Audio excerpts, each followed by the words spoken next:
This article is about hell. Quite simply, I asked the question, why are we not motivated more to preach on this subject and in some ways spend our earthly days persuading people to avoid hell if the doctrine of hell is as bad as it looks like when we read the scriptures? Because when we go to the scriptures, it's quite clear, and particularly with Jesus' teaching, that hell is a dreadful place that we need to avoid.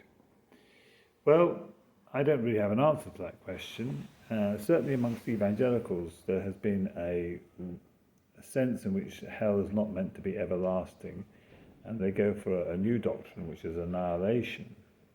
Not all evangelicals, but many do, so that the sinner doesn't necessarily spend eternity in conscious torment.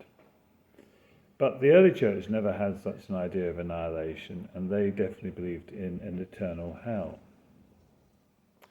Whichever way, it looks to me that what Jesus was saying was that we need to avoid hell. He says, what does it profit a person if they gain the whole world, but they lose their soul? And so the doctrine of hell ought to be a significant factor in our preaching. Even those who didn't like the idea of hell, such as Richard Baxter, a Puritan in the 17th century, said that of the sort of 600 people he knew who had become Christians, only 2 had become Christians from any other reason apart from the avoidance of hell. And Isaac Watts commented, well, that's one more than I know. But today we don't seem to consciously believe in hell. In fact, I've been to a couple of humanist funerals, and it seems that people are quite comfortable with the idea of dying and finding themselves effectively extinguished at death. It may be that our society has become adjusted to the idea that we are annihilated with death.